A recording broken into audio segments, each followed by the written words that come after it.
Wonderful, wonderful. So, welcome to the afternoon session of Metrics from the Emerging Research Economies, and a bit of a panel. So we have 3 speakers this afternoon, rather than 4.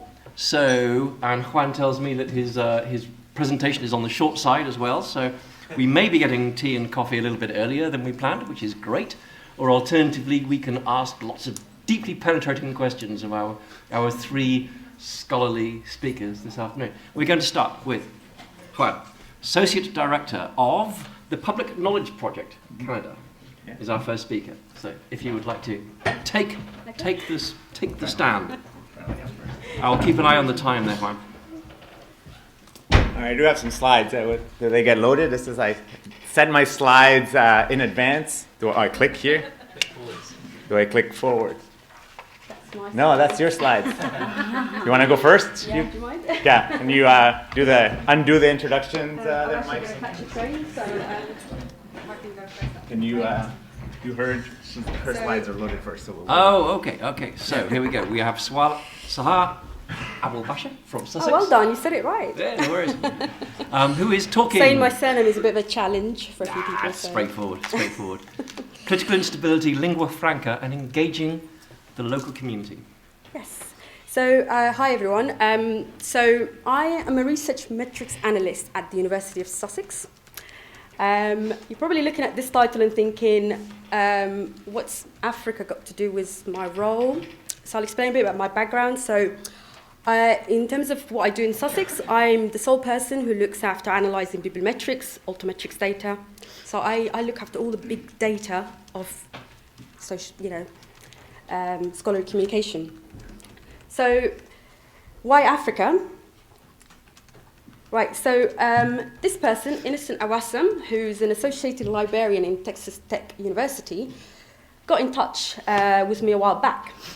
I think some of you may have already commented to me saying, are you the person tweeting? Yes, I am. I do tweet quite a bit when I'm on conferences. So Innocent started following me on Twitter, and then about a few months ago got in touch and said, I'm interested in looking at scholarly communication on the African landscape. Would you be interested to join our research project? I said, yeah, why not? He said, I've also got some links with others across the African region. I said, yeah, why not? I wouldn't mind. I'm ethnically, I've got background to Africa. I'm originally from Sudan, so I know quite a bit about Sudan and what's going on there. So after a few discussions with quite a few of us across the continent, well, I'm not in the continent there, I'm here, so only 4 of us in the end were able to join this project. So there's somebody in Cameroon, Nigeria, Awasom in the USA, and me in the UK. The reason why Awasom USA, why it's linked to Africa, Awasom is originally from Cameroon, so hence why. So what's the aim of the project? What we wanted to really look at is to address equity with Africa's scholarly communication ecosystem. We really wanted to address and look and say, okay, what other challenges are faced by researchers in Africa? Apart from things. So the key challenges we did identify after some brainstorming between us, we said, okay, we think actually political instability is one of those issues that judging from research anyway, I don't think it gets addressed quite a lot on on how that can affect research. Economical sanctions, that's another one we saw about. So how can these two, do they have an effect in terms of the visibility of scholarly output in the world databases? The second one is the impact of lingua francas and public engagement. So how do you communicate with non-scholars and local communities? So if you're in one of these countries that have indigenous tribes, and I'm thinking some of the countries in South America might be affected by this, how actually can you communicate to those local communities? So in terms of Africa, there are some countries that are quite high in tropical disease. And to be honest, just from my knowledge, I know that, let's say in terms of Sudan, some of the areas where there are still the indigenous tribes, diseases like malaria is quite high. Some of them are also still quite illiterate, so they don't read or write. So how do you know that as a researcher in one of these countries, your work is actually having an effect on these communities? So that's one of the things that we wanted to look at. So what our research is really at an early stage at the moment, where what I'm doing today is just presenting just highlights of a pilot study that we pulled some data from various sources, and we're looking at that as kind of an overview in terms of the whole Africa as general, and then from then on we're building on in a deeper analysis. We're also looking for any collaborators willing to join us. Somebody who's got LinkedIn in Africa or knows some researchers in Africa, that'd be great as well. I'm not going to go so much into data analysis methodology of this pilot study. I will explain the thoughts behind it as I go along. Okay. Impact of political instability on research. So the Arab Spring, it's caused a major, let's just say, change in a few of the countries when it happened. Tunisia, Libya, Egypt. More recently, so I actually call this the Arab Spring, but I call it the African Charter because North Africa is a bit of a unique position. So geographically, it's Africa, but culturally, it's more linked to the Arab countries. So they call it Arab Spring, but you know, 3 of the countries there are from Africa, right? Also, if you think in terms of political instability on Africa as a general, recently, in terms of Sudan, there's been a change of government. To be honest, the perception of the Sudanese there, it's actually good. Zimbabwe, the same. They've had, you know, some changes too. But just, I want you to think about how does this have an effect on research? Because if you're a normal researcher, say, in a developing country, I think, to be honest, personally for me, I think your main thing would be thinking, okay, where can I get funding from? Where do I need to publish, okay? But if you're a researcher in one of these countries, I think these are other external factors that may affect your work. So these are just things to think about. So, but having said that, a UNESCO report has said that because of the change that happened in Egypt, funnily enough, with the new government they had, actually Egypt had a radical change in its SDI policy.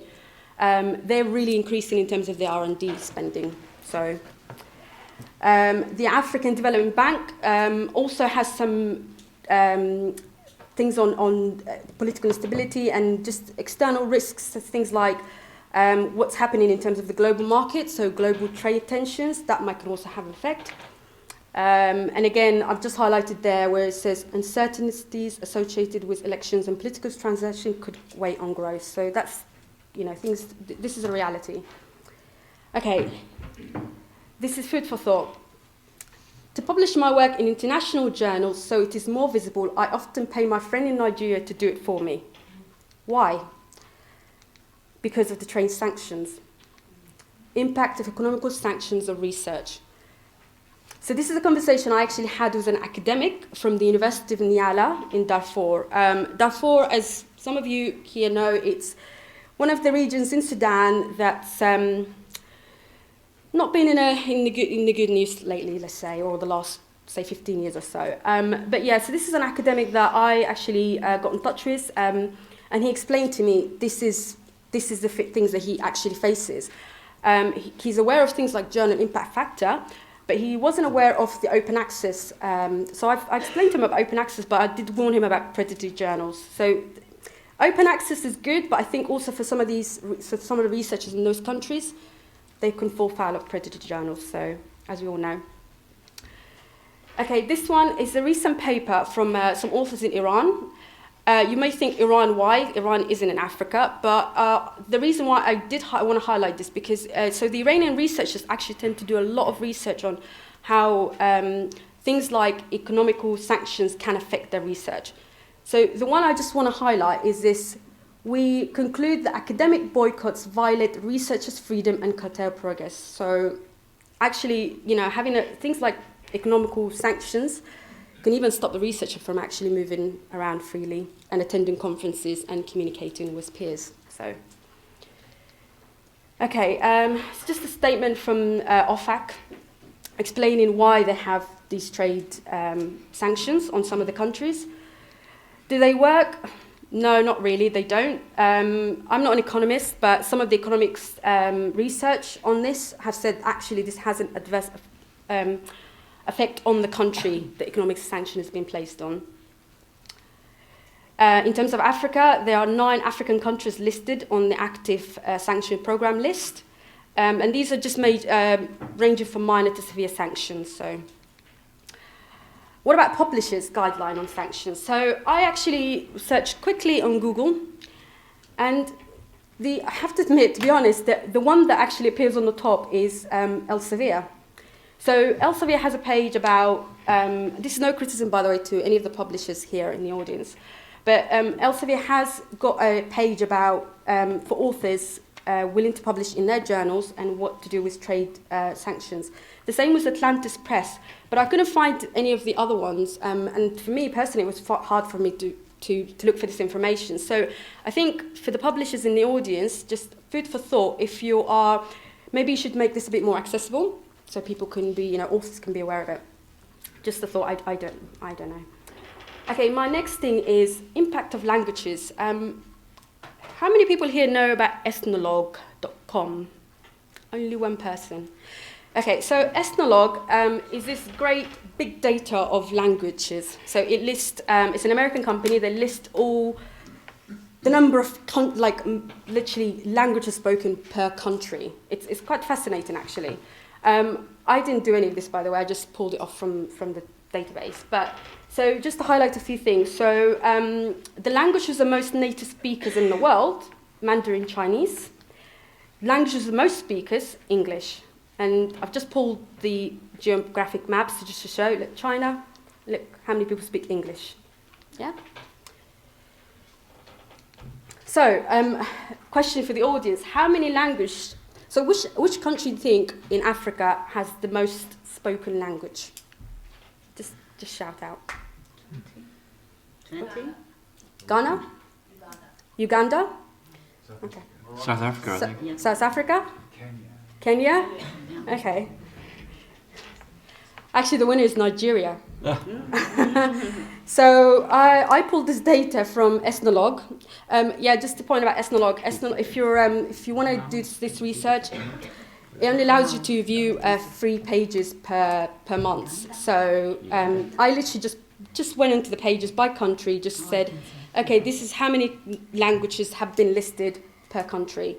And then I just did this Excel magic and got this map. So the density here just shows the darker is Nigeria, okay? So to me personally, if you're a researcher in Nigeria, good luck, because, where's my next slide?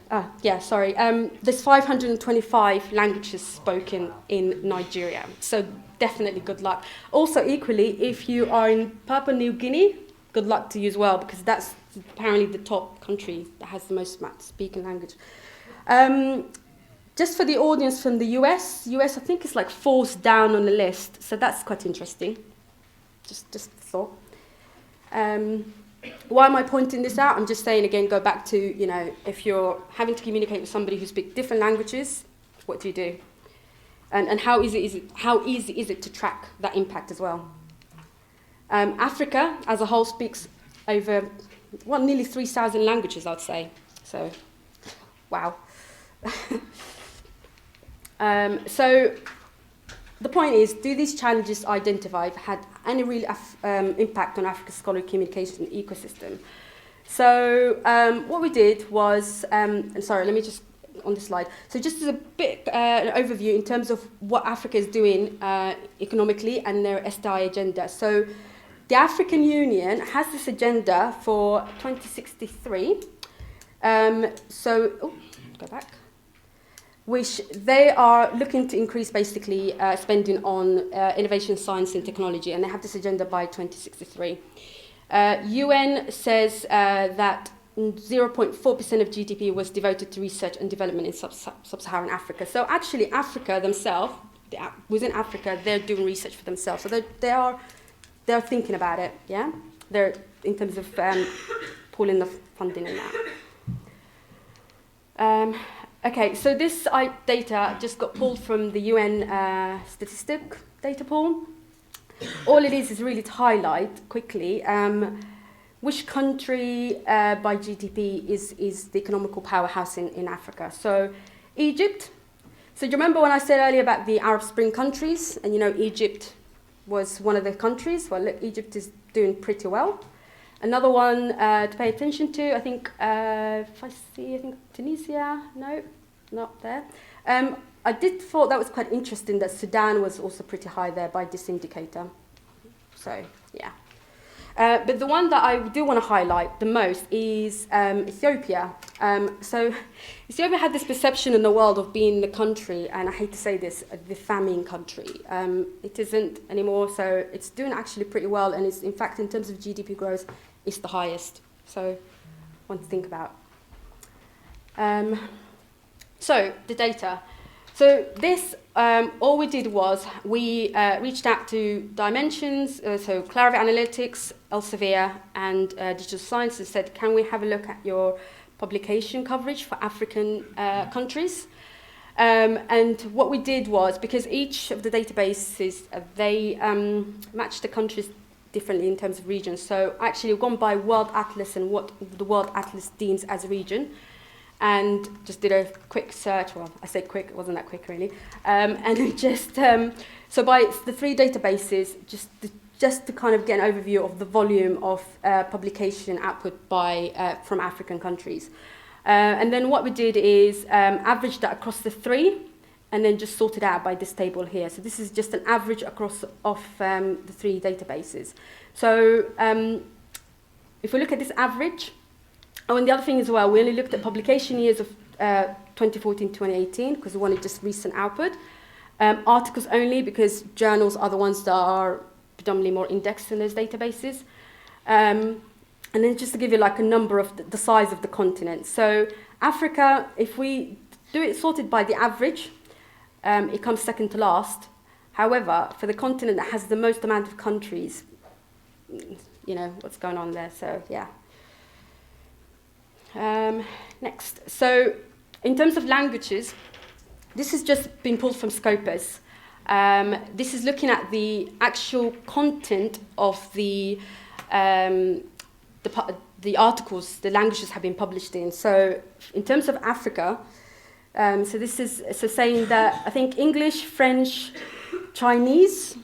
Okay, so I wouldn't say Chinese is an African language, but it could be because they're collaborating with China. So this is just an overview anyway, just to keep in mind.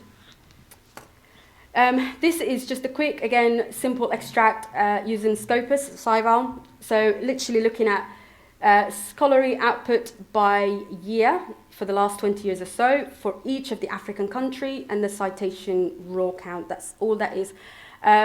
This has been conditionally formatted, so, and it's been sorted by an average of all these years.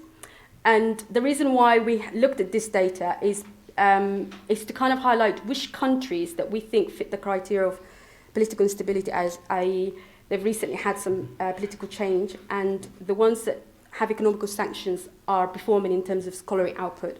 So just to highlight a few things. So from this, I say the African giant is South Africa, Egypt, Nigeria, Morocco, Kenya, Algeria.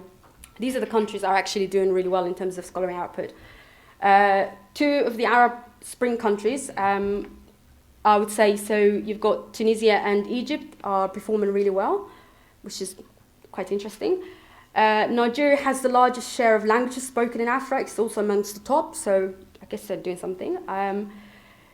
If we consider the one country that's been affected probably the most with economic sanctions, Sudan, it also doesn't fare so bad. So it's like 13s for publication volume. Sorry, you can't see that. Open access policy in Africa. So a study has been done on open policy and in terms of what Africa's doing. So the result just shows that only 20 African countries have presence in RAW and DOJ. South Africa has the most repositories, yeah? Egypt has over 70% of African contribution to DOJ. This is just simple, stats, yeah? So what we did, we wanted to look at just open access recently. So I literally just went into JISC and just looked at the number of open access repositories by country. So South Africa is on top, Kenya, Nigeria, Algeria, and Sudan comes after that. In terms of the language of this content, you've got English, Arabic, French, Afrikaans. So these to me are, I would say, are kind of more African languages. The reason why we kind of highlighted this, just to see what the open access agenda looks like in Africa. I'm only getting this from one data tool, by the way, so it's just an indication. And also, just to kind of think whether the African countries are actually starting to think about research management system and data tools as well, and this research management infrastructure. Okay, so a bit of altmetric data and a bit of... so in terms of altmetric data, what we did, we got the data from Dimension, copied it into Altmetric Explorer, and then extracted data for Twitter and Facebook, because we think there's the link to the societal impact. We wanted to look at news because we think news, they communicate this. In terms of news, it communicates science to the general public, and policy document. So if there's engagement with any policy advisors. And the reason why we kind of wanted to do that, because we wanted to see what the reach is out beyond academia. We also looked to see if those countries are tweeting, so there are people from within those countries tweeting their own research. So in terms of that, South Africa seems to be the most engaged with this research, followed by Kenya, Nigeria, Egypt, Tanzania, and Uganda. In terms of Facebook mentions, South Africa again is on the top. Which nation is mentioned the most in news outlets? South Africa, Kenya. Oh, sorry, let me go back. Kenya, Egypt. There is one that I wanted to point out was, I think Zimbabwe is somewhere there. Zimbabwe's 10th, yeah, 10th on the line, so that's quite interesting. In terms of policy document, South Africa again. So South Africa seems to be the one leading out of all the countries. So I think that they're doing something right anyway. Yeah. So just a bit of a quick summary of the attention summary. Okay. So South Africa appears to be the most engaged with research, we think. So what are they doing so well? In terms of Twitter mentions, the Kenyans, Nigerians, Egyptians, and Tanzanians and Ugandans are also very active with their own country's research. Within that period, they've tweeted more than 10,000 tweets. Ethiopia is a country we think is worth paying attention to because it appears a force in terms of policy impact and also seems to be performing quite well in terms of other mentions as well. And also think about the R&D spending too. So yeah, I think Ethiopia is one to keep an eye on. Countries such as Sudan and Zimbabwe, which we think they've got economical sanctions, they don't seem to be doing so bad either. Sudan has some Twitter engagement with research. And Zimbabwe is ranked 10th in news outlet. Cameroon is in top 5 for policy impact worldwide. And Congo, Democratic Republic of Congo, is in the top 15 most mentioned countries. The reason why I mentioned those two, Cameroon and Congo, is because there's been recently some political unrest. So Malawi is another one. It features really high in terms of news and policy mentions, and Liberia as well. It's worth to keep an eye on. South Sudan, the youngest nation, actually does pretty well in policy document. And then there is Somalia. So this is Somalia's policy impact worldwide. So they've had some outreach in Switzerland being the highest, the UK. Now, the thing with Somalia to note is we can't figure out, we don't know till we actually look into it deeper whether it's research coming from Somalia or Somaliland. So it's kind of where it's just, yeah. So this is the next phase of our, like I said, what I've just shown you is all just the pilot study. So the next thing for us is we're identifying what we call case studies countries. So we're only going to look at 10, and we're looking to collaborate with others from within those countries that we're going to identify. And just to kind of see, in terms of the research overall, what they're doing. We also want to look at mentions beyond counts as well. I've done some other stats I haven't shown here, but we want to go beyond that. Indigenous communities, is anyone actually tracking that? Apparently there's a study in Ethiopia that's looking at tracking indigenous communities, so impact on that. Funding, we're thinking if this gets bigger, we might want to look at some funding. Maybe we might get in touch with the African Development Bank, because if they're interested in increasing R&D in Africa, And we're publishing our results as well. Here's just a list of all the sources and references, and if you want to get in touch with me or the others, thank you.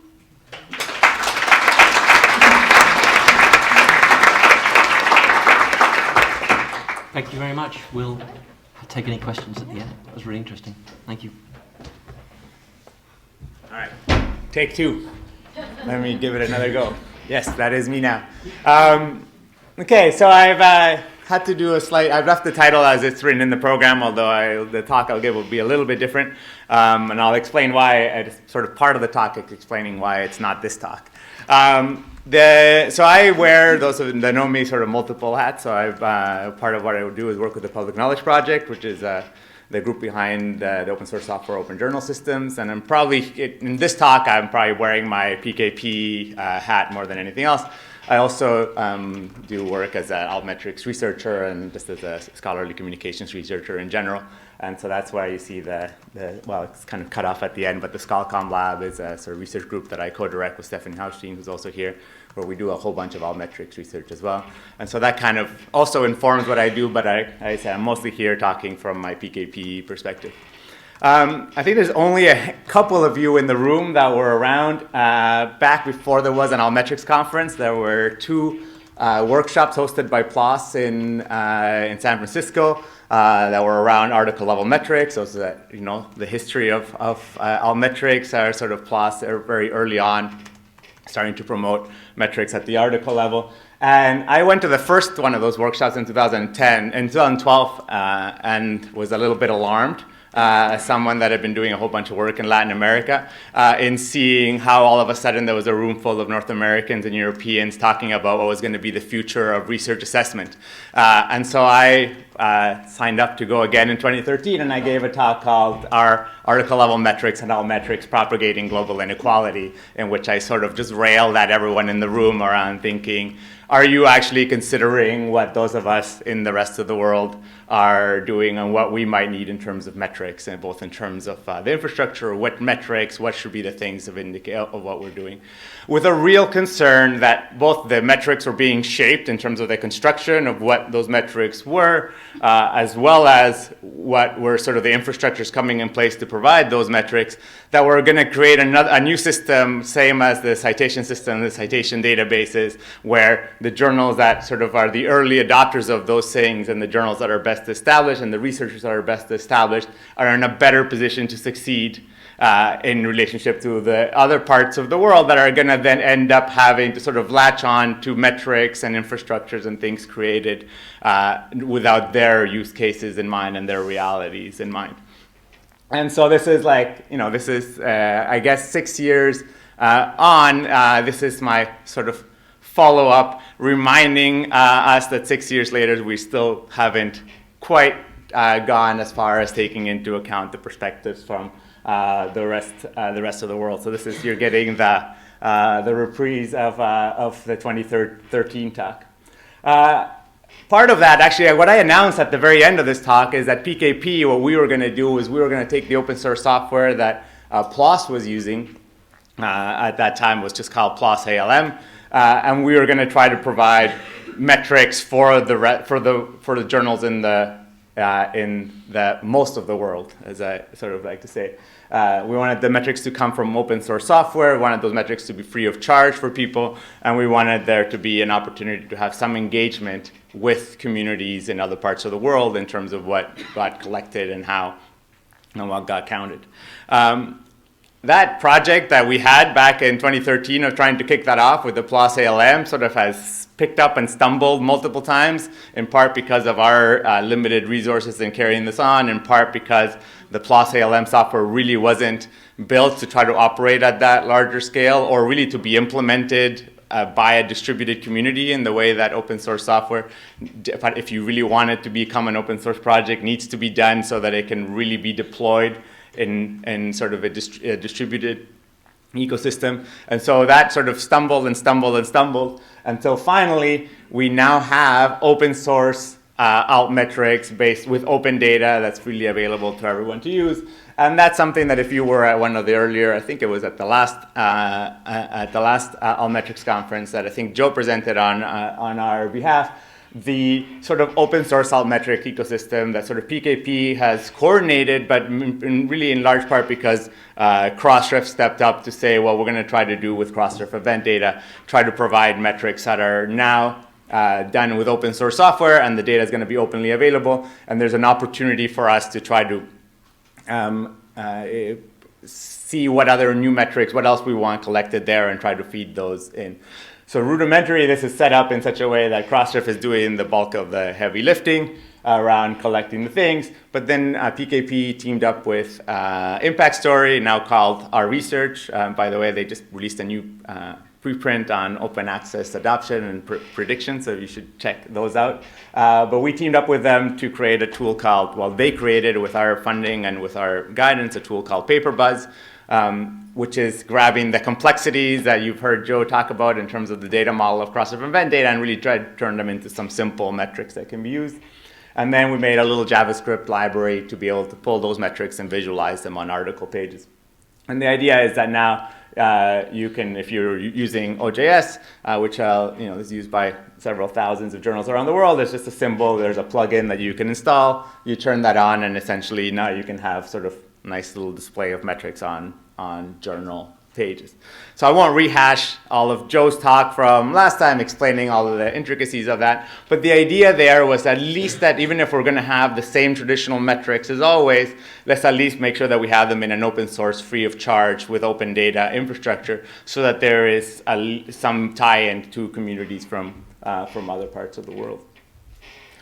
But we released this some months ago. It's still, obviously, cross-ref event data is still in beta. There's still some gaps in the data collection or some challenges with actually getting high quality output there. But we released that plugin some months ago, and there's been fairly little uptake from the journal community that we are trying to serve. And that's for a bunch of reasons, but one of them is that we don't really have much of a capacity to do promotion or advertising. We're just an open source project based out of a university. We don't have a marketing team. They're going around to try to sort of show people, oh, this is available, and it's also, this thing that you can just use for free. And part of it is also that journals have seen they're not exactly seeing a value in putting these altmetrics on their pages, in part because of the actual volume of activity that they'll see. And that's a little bit what what I'm going to still talk about and present a little bit in terms of seeing what does it look like when we take this different collection of journals when we're looking at their altmetrics that are characteristically very different than the journals that are being published by large commercial publishers, and what is sort of the volume of activity that we see on there, and start thinking about what are the different metrics or different things information that we could be helping to provide these journals that would actually help them to see more value in taking on and starting to adopt altmetrics in some way. And there we can also, if we get into a panel discussion at the end, if we have time, we can talk a little bit about some of the research that we've been doing around looking at language of the social media activity, or looking at trying to understand who the audiences are. And so that's sort of on the research side, things I've been experimenting with is like, what are some different things that we're currently not looking at? But let's just focus this talk on the actual metrics and numbers. So I'll tell you a little bit, for those that are less familiar in this space, maybe you're not all familiar with what the Public Knowledge Project does and the software that we do, Open Journal Systems. We have the number sort of fluctuates between 9,000 and 10,000 or so journals around the world that are using our software. We have a very sort of hacky way of trying to identify these journals because it's open source software. People just install it and they don't tell us about their journal. So then we have to try to crawl and find them and figure out how many articles they're published and try to determine if they're a journal, if they're a test installation. So we try to do all of this work, try to estimate where they are. But what you can see from even just looking at the map is that it's very much a very global reach, where first of all, it's thousands of journals, and second, as you can see, Latin America is very strongly represented, but so is parts of Southeast Asia, and we have a presence also in journals that are published in Africa, as well as naturally Europe and North America, where there's just a lot more there's a lot of publishing activity. But these journals are very, like I say, it's very characteristically different than the journals that most people sort of think about published by large commercial publishers. They are, for the most part, so we've done surveys of some of these. We've surveyed about 20% of the journals that have responded. And we've had, they are, first of all, almost exclusively open access. There are 98% of them have either immediate open access or with a short embargo period of 6 months or so. Almost none of them charge APCs, only a very small percentage, again, just charge anything to publish. So these are all open access, free to read and free to publish journals. They are primarily supported by institutions, so they're published at universities in Latin America, where I've done most of my work and research has been. Really, the journals are housed within every university has their journals, right? And there's sort of a model of we'll just fund our own journals and we'll make them open access, and then every other university and also does that, and that creates sort of an open access ecosystem. And so they're very much scholar-led, small, sort of institution-sized journals in terms of the support that they receive, and some of them also then have a global reach. So what I wanted to sort of know, and then again, I just sort of grabbed together some numbers, and I should give credit here to Asura Ankbayar, who is a PhD student working in my lab, who did some of the number crunching for me for this presentation. Yeah. 1 minute. Okay. I wasn't as short as I thought I was going to. Yeah. So I just wanted to crunch the numbers to see where what the numbers sort of look like when we look across this set of journals. One is that this is just the distribution of DOI prefixes. So I just did this by looking at DOI prefixes because we're working off of cross-ref event data. And so this, you see that the distribution of the prefixes is kind of similar to the previous map in terms of places that were like Brazil and Indonesia high. When we look at the coverage, actually surprisingly, in terms of number of prefixes that have at least one tweet, we see that actually we get fairly good coverage in parts of the world that you might not expect this. And this is really surprising to me because I expected that coverage to be quite low, especially in places like Latin America, Africa, and in Asia. But it turns out as a portion of coverage, it's quite high.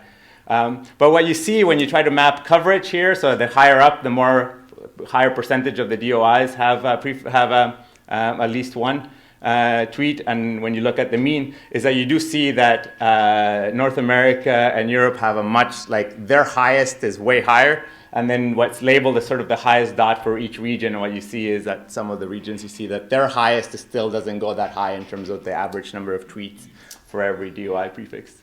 In Wikipedia, you kind of get everything sort of lumps closer to the bottom, but again, here you see that Europe and Central, their highest is really high, but the distribution is much lower with Wikipedia data. Let me just to jump over for a couple of other things. When we look at sort of this is the mean, same again, looking at the means, but now on a map so you can see them by country, is that you see that actually most things tend to be quite low. There's just a couple of countries in Europe that kind of really stand out. But you don't see that much variability. So that when looking at these distributions, we're starting to see that the means, like there's a lot within country, between country variability and within prefix variability. But when you look at it as a whole, there is some metrics for the countries in the global south, which gets us to think about what are the reasons why there's not so much adoption or uptake about these things. Okay, we're done. Give me that. You just finished 1 second. And then we got, this is just by when you look at the actual volume of tweets. This is actual number of tweets available. Again, here you see that some countries do, like Brazil, sort of starts coloring a little bit darker, and we see some things around the U.S. and Spain for some reason also extremely high.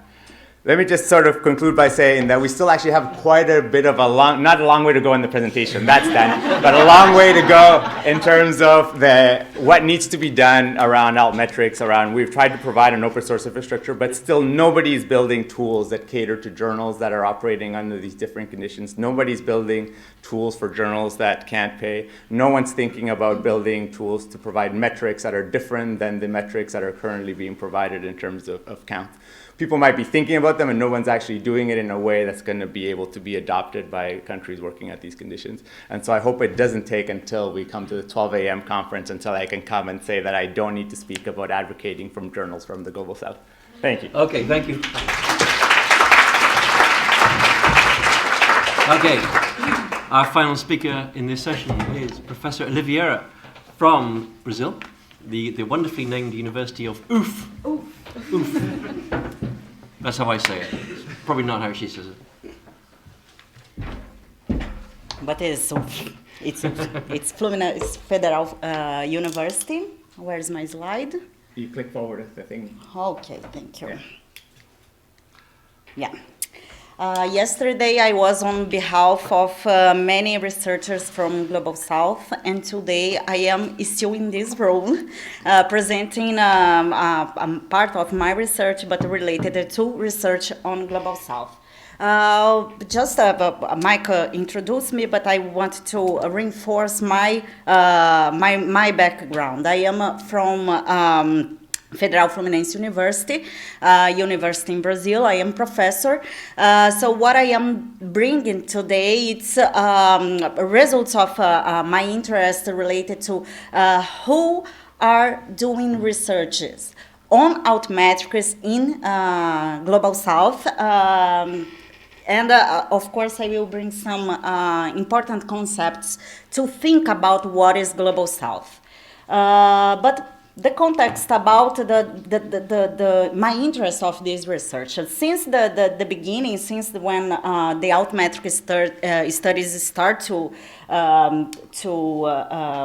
being discussed, it been growing a lot, and it emerged in the north of the country. In the beginning, it was developing in this part of the world, and after 2016, this is spread for the rest of the world, how Juan said early.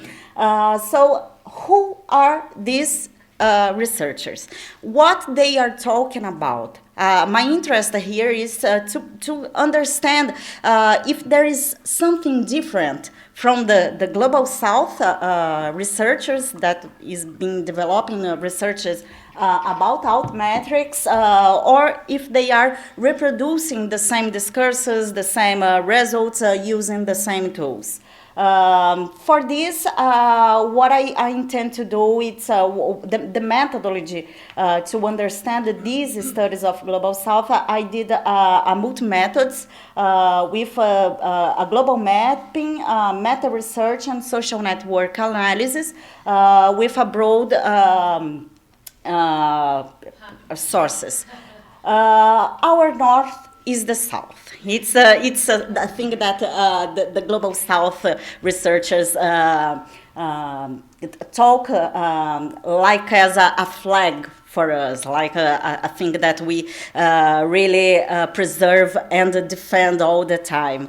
But let's understand first what is Global South. Global South is not a geographical concept. There is a meaning, a political meaning, and an economical meaning about Global South. In a classification of the word, it was common to divide the word between first, second, and third word. And after the fall of the Berlin Wall, it becomes with no sense to understand the word. So after that, the intellectuals, the researchers, and other stakeholders started to understand the word between these two spheres, the north and the south. But there is a kind of depoliticization of the concept of the Global South, because it takes off the sense or all the meaning on political and the economical situation of the second word and the third word, and turn it in a only concept, in a homogeneous concept. And when we try to understand more what is Global South, the particularities of these countries, we see that they are different. So we are not homogeneous, of course. Another concept to understand the rest of the world, it's an emerging country, which also brings a complex meaning, because it tries to understand the rest of the world in an economic concept. Understand this country in a developmentalism situation, like if the economy is linear, if we are now in a low situation, economical situation, and then if we have more effort and more prevent, we can reach the high situation, economic situation.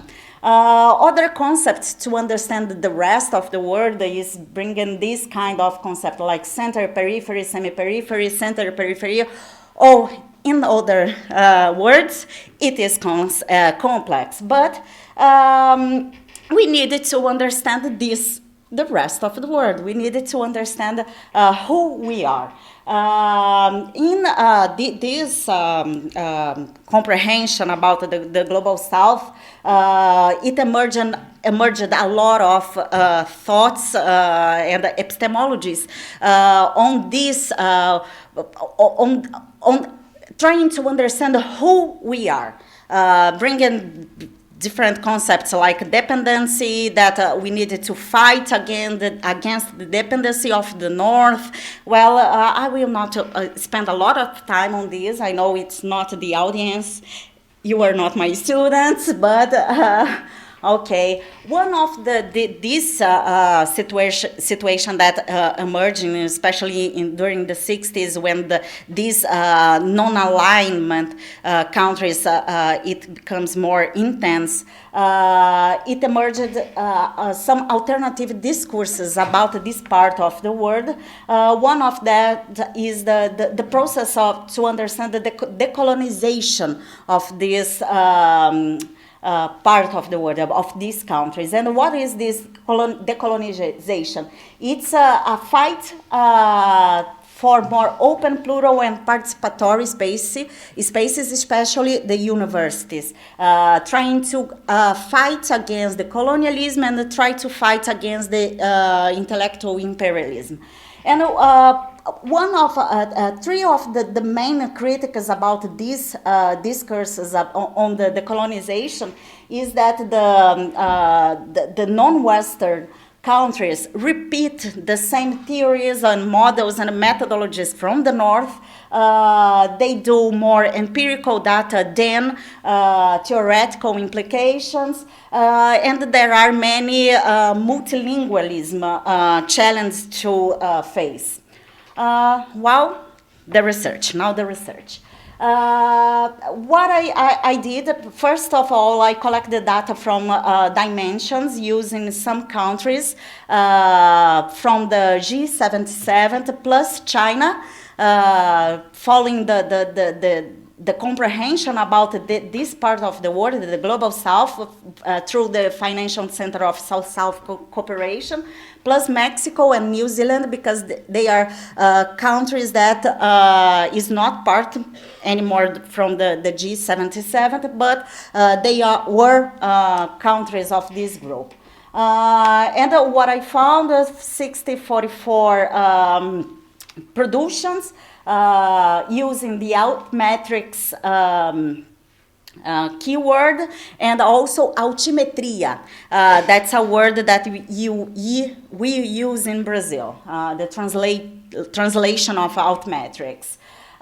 From this collection, 153 were from Global South. As we can see here in this graphic, China appears as relevant. I tried to categorize like what have been done from the north from the north, from the south, the relation of co-authorship, north-north, north-south, south-south, and China. Looking for the co-authorship, it appears this with just the sources of Global South, the 153. We see this mapping. Brazil and China appears like an important role in these altmetric studies.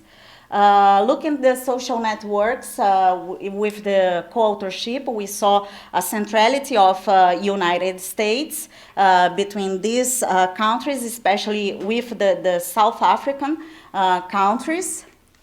But if we look to the bibliographic, we see that China have more influence with these countries. The next step is do meta-research.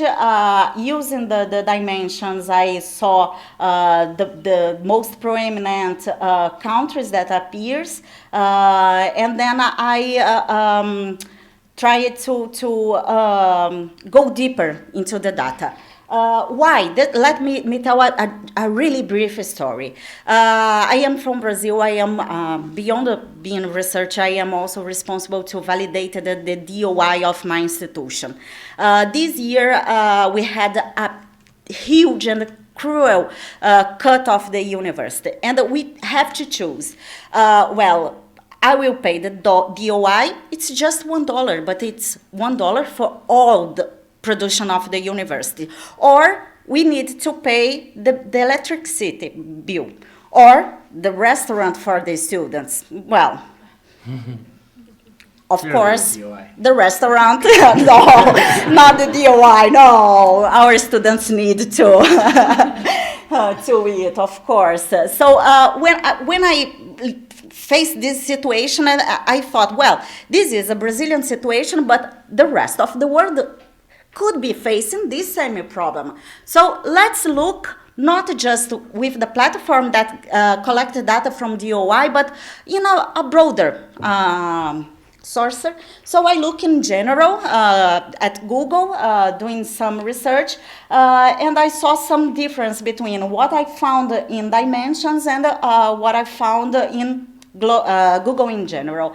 The languages of Global South, we saw, of course, Dimension as a robust platform, collected data with some different languages, but when I saw the Google in general, I found more diversity of languages. And look the social network analysis about the topics, about what kind of content these researchers are talking about. Using the dimensions that metadata, I found this linked to Sitescape.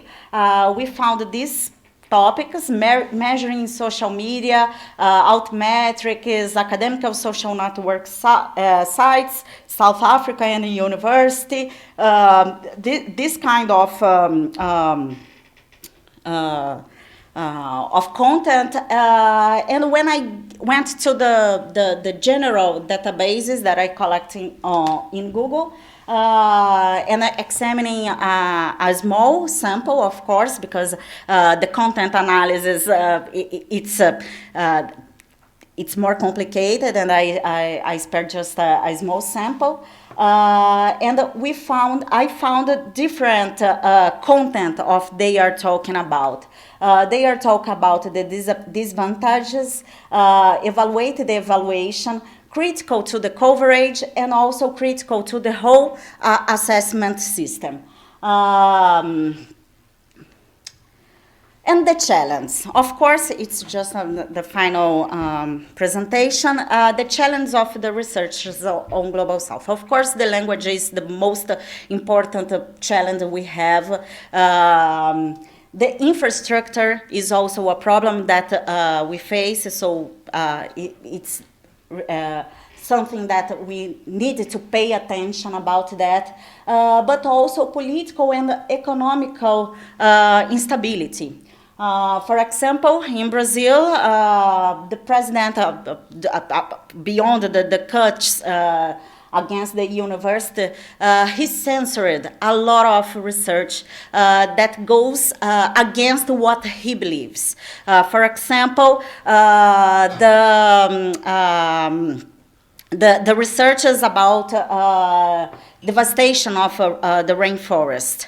That is something that he preferred to be at the other side and to defend that it's not a problem for Brazil, that everything is okay.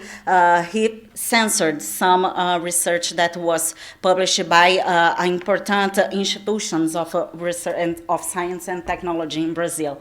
Also censored of research about the drug epidemic.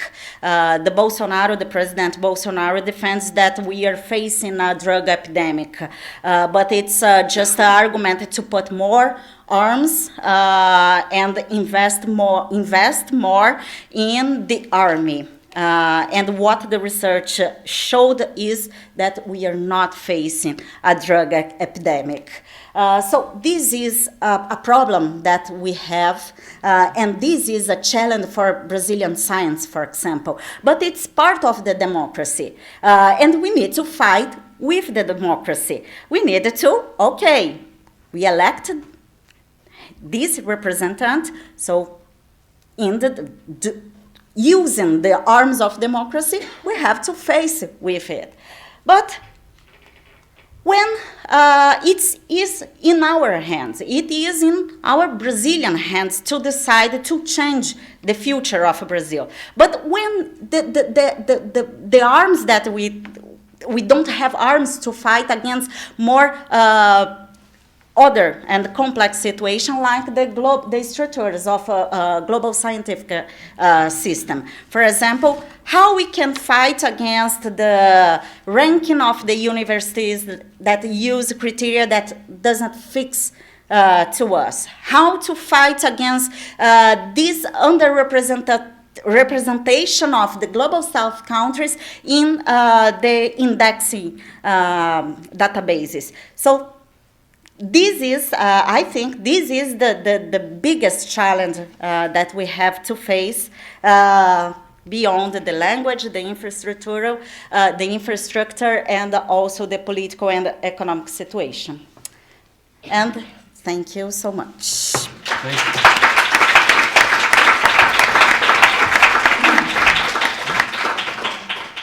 So we have perhaps 20 minutes to have a panel discussion. And I would like to see if there are any hands up. I have one from Joe there. If you take to the microphone to ask a question, that'd be great. Have I taken? Is the microphone taken? Okay. Position yourself at the microphone. How's that? No? Works for me. Can you hear me? Okay. Yeah. I suppose the question first. First of all, these presentations were amazing, and I think we should have started with them rather than having them towards the end. I think they're kind of great at framing everything that we do. I was interested by all the languages in Africa. This is kind of a question for all, but I suppose particularly for you. Do you see in the kind of the post-colonial situation correlations with like diaspora communities going to the original kind of colonial countries and other correlations? And if there are, how long until you get beyond that and leave those associations behind? That's a really good question. I don't know the answer to that, to be honest, I'd say. It's probably one of the things that we're probably going to look at, I guess, when we dig deeper into it. So it's the microphone. That's okay. Try it. Thanks. Yes, so can you hear me? Yeah. Yeah, it's, I think, yeah, so the language aspect, to be honest, it's one of the, for me personally, I think in terms of African countries, it's one of the ones that it's a big challenge, personally. So I'll say I'll speak from personal experience. I am fluent in another language, but I'm fluent in what's as the national language of the country, which is Arabic.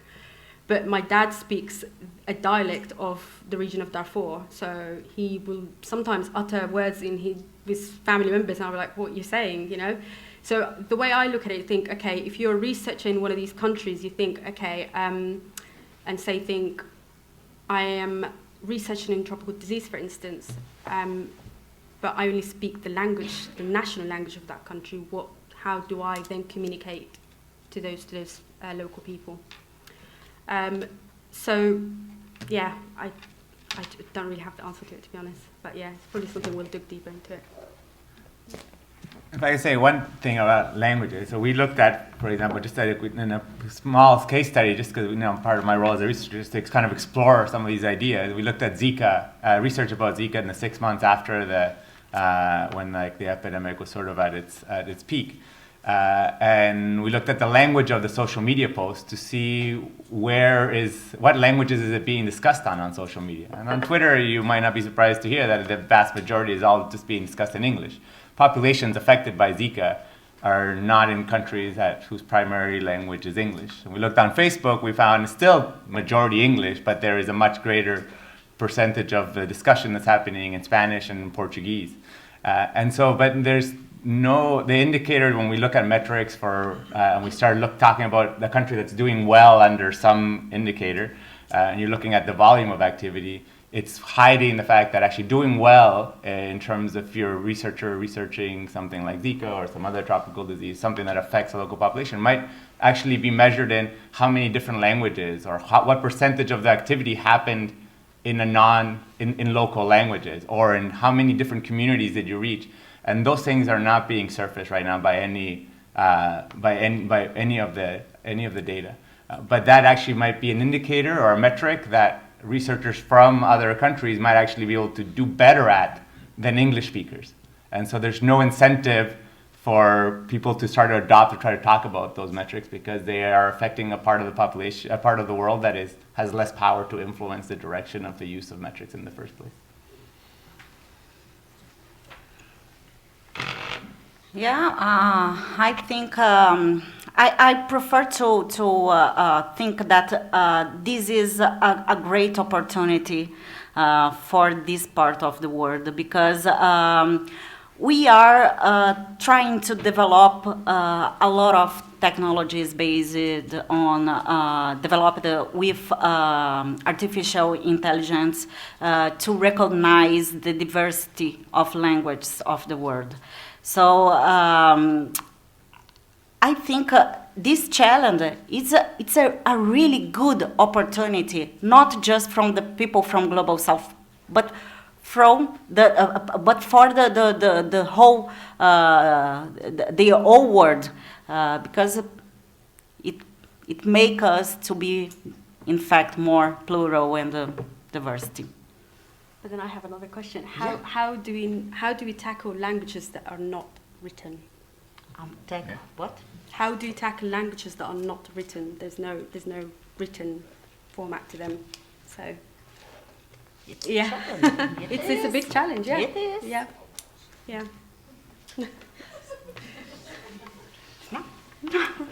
So I was struck last year when Juan was talking in Brazil at the Altmetrics event about the purpose or the function of metrics. And at that conference, your argument, very similar to the argument that you articulated today, was, do we in the Global South want to reproduce the metrics that are used in the North and the West? It's interesting for me from that perspective, because those metrics weren't designed for the purpose that they're used. Rather, they're something like the impact factor was calculated and then has become used because it was the only data that was available.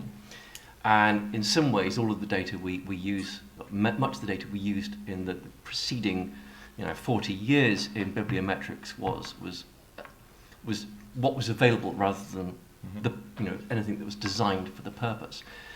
Maybe, but you're in a situation where you could design metrics from scratch. So, if you were doing that, what's your research question? What is the purpose of the metrics?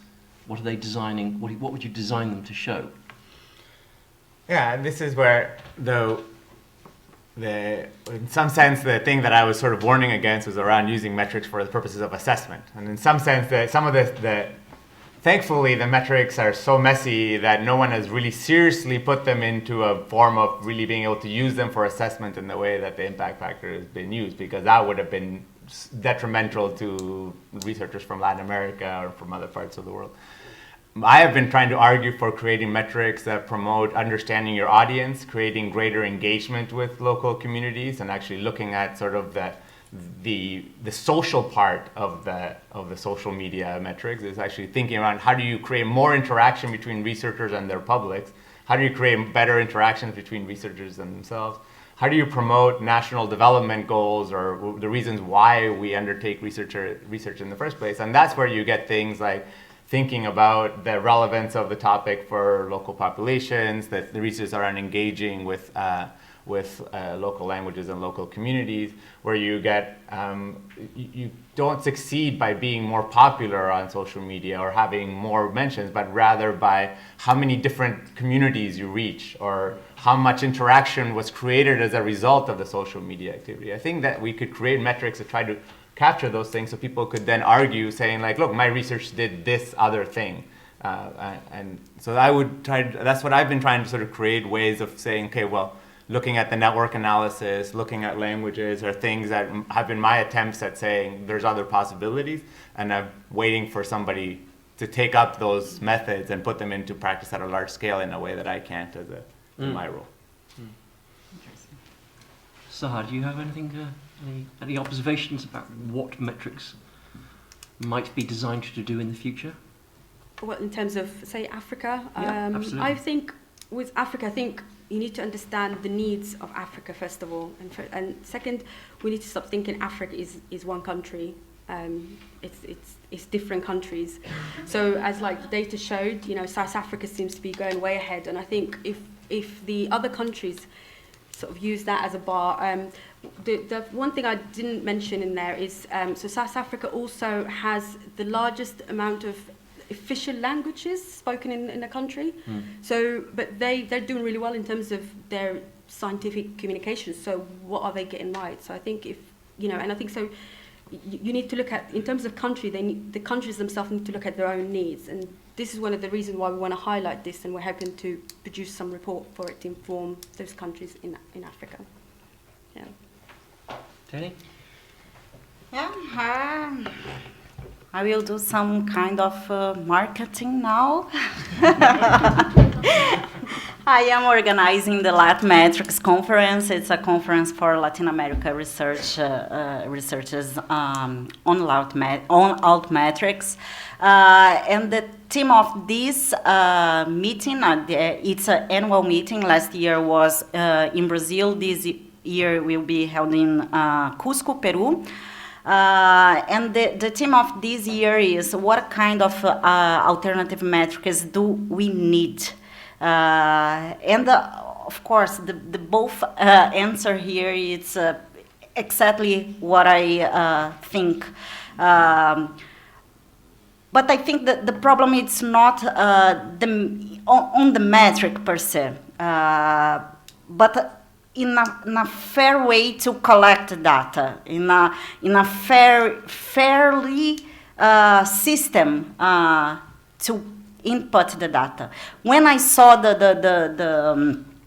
in general sources, in general metadata that I collect in Google, the first thing we think, but it's invisible and non-citable documents. No, they are being cited, but they are not being collecting. So I think beyond the metric, we need to think in infrastructure that Juan said, the language, the recognizing of the multi-languages of the world, and to think about also in what we want to do now. We need to still establish metrics that try to preserve the prestigious, the differences beyond some specific countries, institutions, or researchers, or do we need more open and fair indicators to evaluate ourselves and not to compare and make this distinction? That's it. I think there's an interesting perspective. I think at least two of you talked about political instability, which is obviously not something that the UK knows anything about. Because when we think about who is doing the evaluation, and we think about perhaps it being done by a government, there's this sense that it is being done by a government to the researchers. And as a consequence, it's subject to that political instability and political interpretation. And I do wonder whether there is some space for organisations that are sort of supranational rather, to be involved in monitoring the progress of scientific discovery, like the Sustainable Development Goals, for example. So I'm just curious about whether you have any observations about the international overview, if you like, of progress at a national level. Yes, totally. I will first. Oh my God. Wow, it's a really complex question. Okay, the science is global. The knowledge is global. But the sovereignty is national.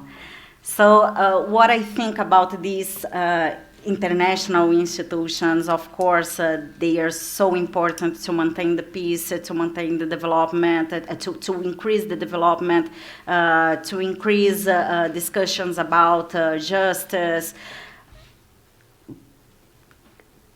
But, yeah, it's the national political situation, and of course, UK have to face the problem that the political system brought, and also US, and also Brazil, and also South Africa, and other countries of Africa. Well, I think that there's a different space. The circuit of science and social dimension, social justice, and how to improve more development for the countries, and there is a space of the politicals that, well, we have to keep it in order in our own power system.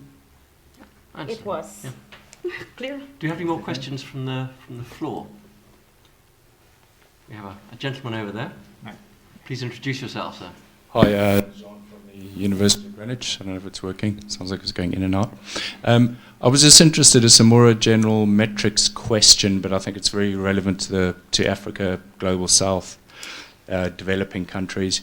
Is if there's any move towards trying to get metrics on co-produced research. So I'm an impact person, so I'm coming from a perspective of research that involves your potential beneficiaries right at the point of doing the research in local communities and research that's addressing national challenges and so on. So I'm just wondering if there are metrics aimed at, or what your thinking is surrounding that. Let me just say, one of the things is like that is like those are different logics around why we would want metrics, and the kind of metrics we would go around trying to collect for that are different, right? We would actually try to be looking at how do you look at locality around where the research is being shared, or looking at trying to identify more spaces on the web where things might be talked about around the science communication or the translation that happens. But those kinds of logics don't exist in the metrics, the evaluation assessment culture that we have today. That we only have logics that are looking at sort of being able to align and rank volumes of activity as substitutes for having an actual more nuanced understanding of what impact means. So I think that there's things that we could do if we wanted to put our minds to doing that kind of work. I don't see many people actively trying to collect those kinds of that kind of data, because it's in part because it's harder, but in part because also I think that it's more complicated for people to then try to suss out and understand what's happening. I would actually, sorry, just bring it over here. I would probably say I'm not even sure if, say, professional staff, say like librarians, for instance, are even aware of some of these data tools with some of the countries within Africa. So, so two of the people that with us in this research project are librarians. One of them is, well, actually one of them works in a research centre in Cameroon, and some of the databases that we even looked at for the data, she wasn't aware of it. So I would actually ask that first. What's the data infrastructures like? Are some of these countries aware of these various data tools out there? And then start from that way. And again, I keep going back to South Africa, but it's the one that seems to always, in terms of even research management, they seem to be doing something, you know, that they're there basically. So, yeah. I have a question at the back there.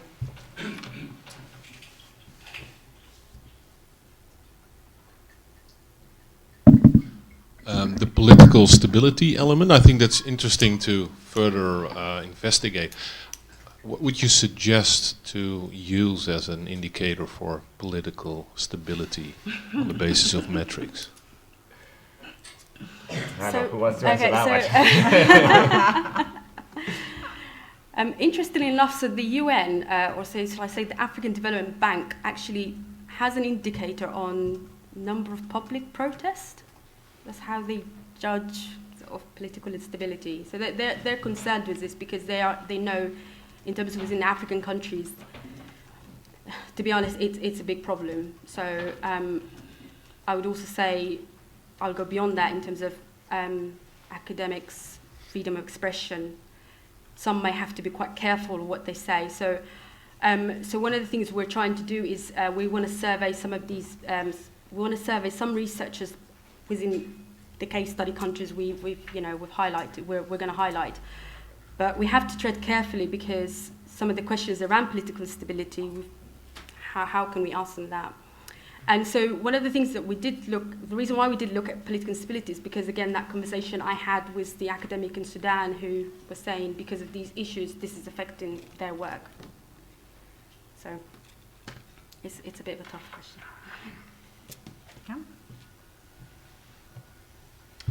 Do we have anyone else on the floor for asking a question?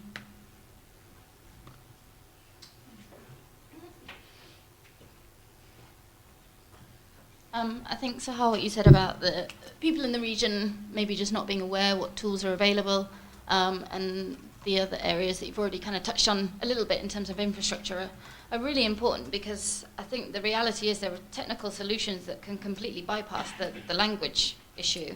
And I've almost lost count of the number of journals from Latin America in particular, to be honest, where they've been started by a professor who has no idea about DOIs or meta tags or anything.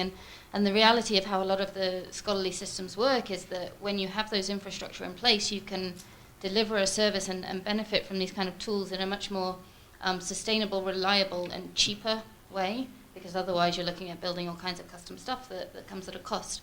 I guess my question is, do you think there's a responsibility on the rest of us as a community to help those groups understand those issues and find a way through them? And if you do think that, then what do you think we can do in a practical way to help that? I'm a firm believer in educating, but I don't think we should be... So ask the questions. So in terms of, again, I think I'm looking at my role here and I'm thinking professional staff supporting researchers, are they first aware of even some of these data tools? Give them some training to understand in terms of international what's happening. And then I think at that point, leave it up to them, and also equally at the institution they're working, the organization, nationally, what's affecting them, so yeah.